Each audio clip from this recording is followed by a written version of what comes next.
pues comenzamos con esta conferencia. Básicamente estamos en una época distinta, en una época nueva, en una época donde estamos enfrentándonos a una situación de enfermedad, una enfermedad nueva, una enfermedad que nos está afectando a todos, que es el COVID.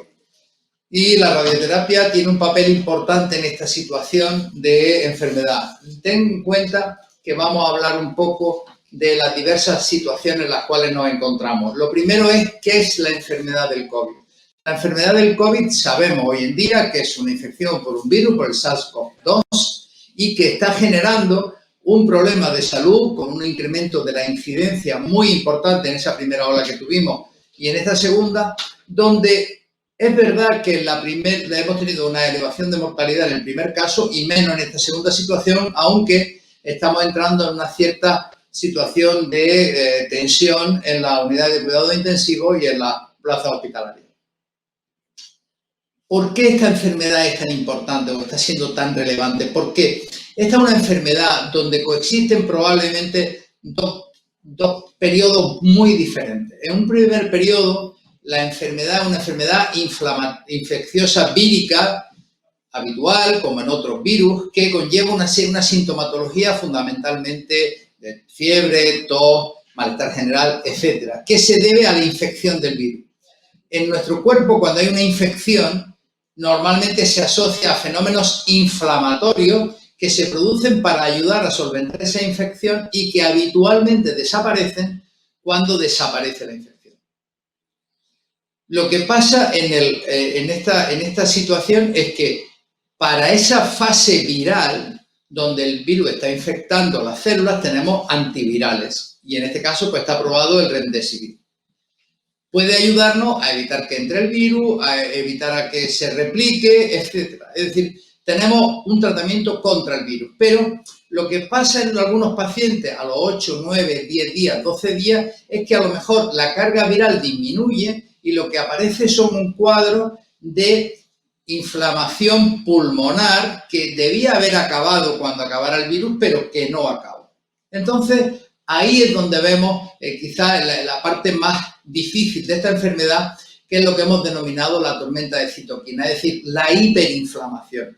El sistema inmune sigue reaccionando con una inflamación que debía haber cesado ya, puesto que la infección podía haber estado ya en fase de resolución. Y esa es lo que nos encontramos fundamentalmente. En la fase de inflamación, el sistema inmune está actuando contra las células normales, incluyendo un infiltrado alveolar, que es el que limita fundamentalmente que la respiración se pueda llevar a cabo, y por eso necesitan muchos pacientes oxigenoterapia o incluso ventilación automática. Y en el centro de todo ese fenómeno inflamatorio, no únicamente, pero muy importante, están los macrófagos.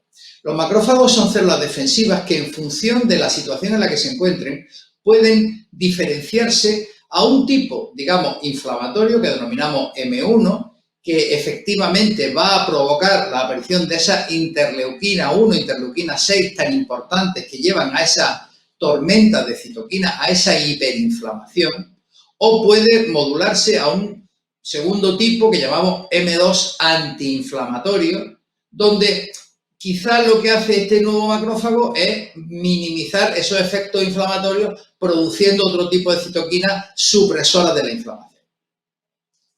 Aquí lo tenemos claramente cómo se estructura desde un monocito, que es, digamos, la célula germinal, a un macrófago con diferenciación M1 o a un macrófago con diferenciación M2. Por tanto, es muy relevante la situación del macrófago en esta situación de la tormenta de citoquina. Tormenta de citoquina que genera ese cuadro de neumonía grave, neumonía intersticial, pero que también genera otros cuadros en otras partes, como hemos visto, fenómenos trombóticos, etcétera, etcétera.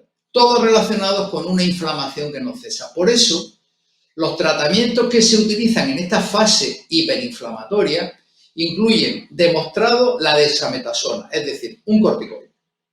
Un corticoide que sabemos de sobra desde toda la vida, que son inmunosupresores, que son antiinflamatorios. Y es el único que hasta ahora se ha demostrado que funciona. En estudio hay dos fármacos muy importantes. El tocilizumab, que es un fármaco frente a la interleuquina 6, y el anakinra, que es un fármaco contra interleuquina 1. Lo que tratamos es de bloquear esa tormenta de citoquinas, bloquear el efecto de la citocina interleuquina 1 e interleuquina 6, que están producidos por el macrófago. Aquí vemos cómo los mecanismos de acción de ambos son bloquear los receptores en la célula para esa interleuquina. Pero lo que hablamos, es el macrófago el que está produciendo la interleuquina. O sea que no parece mala idea intentar hacer algo que haga que el macrófago en sí mismo, esa fuente de interleuquina, deje de serlo. Es decir, que el macrófago M1 se vuelva M2. Nosotros sabemos ya desde hace muchísimos años, desde los años 40, que la radioterapia se usa como un tratamiento antiinflamatorio para lesiones como la bursitis, tendinitis, fascitis plantar, artrosis. ¿Por qué? Porque tiene una potente capacidad inmunosupresora y antiinflamatoria. Y de una forma localizada tiene grandes respuestas en pacientes que ya han sufrido diversas intervenciones y que no mejoran con los tratamientos antiinflamatorios clásicos o no los toleran, porque no pueden tolerar los AINE o no pueden tolerar los corticoides. Bien, desgraciadamente también no todos los pacientes con edad avanzada califican para entrar en una UBI o para entrar a tener una ventilación asistida o para recibir tratamientos de este tipo, que también tienen, evidentemente, por ser tratamiento sistémico, su toxicidad. Por tanto, nosotros, el 13 de abril de este año, ya al principio de la pandemia, tuvimos la suerte de ser uno de los primeros grupos en proponer la hipótesis de que la radioterapia a baja dosis, que ya se sabe que tiene un efecto antiinflamatorio muy potente en otras partes del cuerpo y que ya en los años 40 del pasado siglo se utilizó como tratamiento para las neumonías virales que se denominaban en aquella época, pues podría ser utilizado para el tratamiento de la neumonía por el SARS-CoV-2. Este estudio, lo que tratamos de explicar es que hoy en día sabemos que cuando damos dosis de radioterapia extremadamente baja, hablamos de 0,5 Gray, que es 100 veces menos que lo que recibe una señora con cáncer de mama, pueden hacer que el macrófago pase de M1 a M2. Y eso es muy importante, porque dejamos de que el macrófago M1 produzca la interleuquina. Es decir, podríamos combinarlo con el anakinra, con el tocilizumab, con los corticoides, que tratan de evitar el efecto de la interleuquina, junto con la radioterapia, que podría evitar la fuente de la interleuquina, que es el macrófago M1, y que la radioterapia a muy baja dosis está demostrado que lo convierte en M2. Por tanto, la propuesta que hicimos en nuestro artículo de generación de hipótesis, ya como digo, el 13 de abril de este año, al principio de la pandemia, fue que podíamos hacer radioterapia a baja dosis en el pulmón, dosis extraordinariamente baja y muy lejos de las dosis que usamos para el cáncer, de tal forma que son extraordinariamente seguras y que podría ser útil en pacientes que, bueno, no van a tener acceso a estos tratamientos, no van a tener acceso en la UBI y están extraordinariamente graves o con enfermedades o en edades muy avanzadas con una expectativa vital limitada. Esto ha hecho que haya hoy en día 15 ensayos clínicos abiertos en el mundo de radioterapia a baja dosis para el tratamiento de la neumonía en el COVID. De estos 15 ensayos clínicos, que están repartidos en muchos países, pero sobre todo en países con una grave incidencia de esta enfermedad, como son Estados Unidos, España, Italia, Irán, India, básicamente estos ensayos clínicos todos coinciden en una dosis por fracción de 0,5 Gray en un único tratamiento. Es decir, el paciente va una única vez al acelerador, una dosis extraordinariamente baja que no tiene ningún efecto y que lo único que pretende es modificar la polarización de los macrófagos. Bueno, a día de hoy en España hay, como hemos dicho, varios centros localizados, sobre todo 5 ensayos clínicos, localizados en Madrid y en la Comunidad Valenciana, que ya están reclutando pacientes, previo paso por comité ético, etcétera, etcétera, igual que en Estados Unidos, y ya tenemos los primeros resultados publicados por el Emory Hospital en Estados Unidos, donde pacientes de 90 años de edad media, es decir, situaciones de pacientes de residencia, que no tenían ninguna otra opción, todos mejoraron, todos dejaron de necesitar oxigenoterapia. Por tanto, estamos en el camino de que pronto tengamos ya los primeros resultados, puesto que la evidencia de su utilidad podría obtenerse en las primeras semanas del tratamiento y nos encontramos en una situación pues extraordinariamente interesante, más viviendo esta segunda oleada de casos donde el hueco, el espacio en la unidad de cuidados intensivos y en hospitales, pues está más limitado. Es un tratamiento que, como digo, dosis ultra baja, no tiene ningún efecto secundario, no está descrito ningún efecto secundario, no limita ningún otro tipo de tratamiento y podría ser de una gran utilidad. Pero la radioterapia en esta época del COVID y ya centrándonos en los pacientes de cáncer sigue siendo un tratamiento fundamental. Fundamental porque ya lo es. Hoy en día sabemos que tenemos una alta incidencia de cáncer y que 1 de cada 2 varones y 1 de cada 3 mujeres tendrá un cáncer a lo largo de su vida. Es decir, aunque estemos en la epidemia de COVID, tenemos que seguir tratando a la gente con cáncer. Y lo que sabemos hoy en día es que la radioterapia supone, junto con la cirugía, la mayor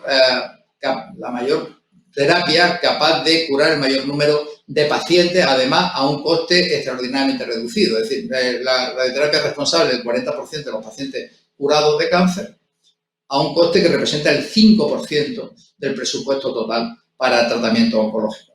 El 70% de los pacientes oncológicos recibirán radioterapia o deben recibir radioterapia a lo largo de su vida. La cuestión es, ¿por qué radioterapia? Pues porque la radioterapia permite conservar el órgano. No se nos escapa que sin radioterapia las señoras tendrían que llevar mastectomía, no se nos escapa que los tumores de cabeza y cuello localmente avanzados o otros sin radioterapia no podrían operarse, o que podemos hoy en día tratar pacientes con metástasis, con radiocirugía. Por tanto, hoy en día la radioterapia supone un tratamiento princeps en el cáncer. Pero además la radioterapia de alta tecnología, yo creo que tenemos que apostar por una radioterapia avanzada, de alta tecnología, nos permite, a través de un preciso diseño del tratamiento y a través de una precisa administración del tratamiento, mejorar tremendamente los resultados. Hoy en día, en nuestro centro, en el Centro Oncológico Integral Canario, diseñamos los tratamientos guiados por el PET-TAC o por la resonancia, lo cual nos permite una mayor precisión y eliminar tejido sano que no necesita ser tratado. Pero es que además tenemos la posibilidad de administrar los tratamientos con la máxima precisión. ¿Y esto por qué es importante en estos tiempos de COVID?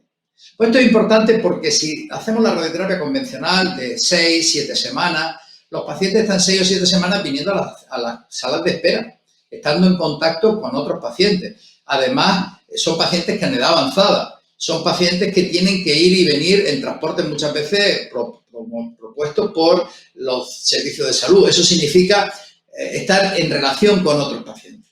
Por tanto, sería muy importante minimizar el número de veces que los pacientes tienen que venir a los servicios de radioterapia. Y para eso necesitamos la radioterapia avanzada. Y esa radioterapia avanzada es la más segura en tiempos de pandemia. Y uno de los ejemplos fundamentales es la radioterapia intraoperatoria. Es decir, hoy en día nosotros podemos tener una paciente de cáncer de mama que se tiene que operar de su cáncer de mama y en esa operación administramos la radioterapia. Ya no tiene que venir al servicio 5 o 6 semanas para radioterapia externa. Ya está tratada, ya no está en riesgo por estar en la sala de espera. Pero es que además esto tiene sentido no solo en el cáncer de mama, sino en el cáncer de páncreas, en tumores cerebrales. De tal forma que esta precisión nos permite un solo tratamiento y menos asistencia al hospital. Pero es que la radiocirugía también nos está permitiendo tratar metástasis cerebrales muy pequeñas o metástasis pulmonares. Pero quiero hacer un inciso en un tumor muy común, que es el cáncer de próstata. Hoy en día, con la radiocirugía podemos tratar el cáncer de próstata en 5 sesiones, sin operar, sin intervenir, sin solo 5 sesiones de radiocirugía muy precisas en el tratamiento con un acelerador adecuado. Y eso tiene unas tasas de curación y de control bioquímico similares, si no superiores, a otros tratamientos.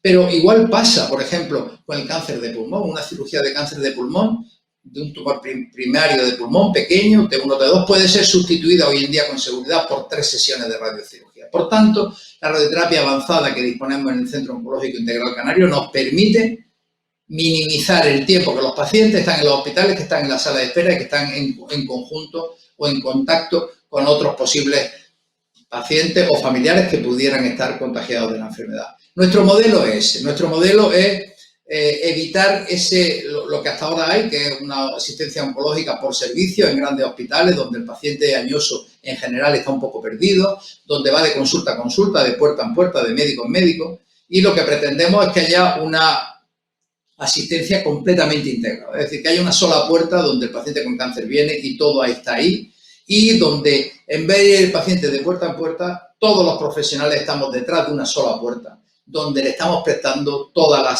atención y le hacemos mucho más cómodo su asistencia. Por tanto, Y para finalizar y resumir un poco, por un lado, la radioterapia es un tratamiento hoy en día, uno más de los que se están probando en el COVID. Es un tratamiento extraordinariamente barato, disponible en la mayoría de los centros hospitalarios españoles, con toxicidad nula, con posibilidad de ser combinado con otros tratamientos y con unas bases experimentales y clínicas muy relevantes. Y luego, en los casos de los pacientes de cáncer, esta alta tecnología nos va a permitir minimizar el tiempo que estos pacientes estén en riesgo, en la sala de espera, en contacto con familiares y otros pacientes que puedan estar contagiados. Muchas gracias.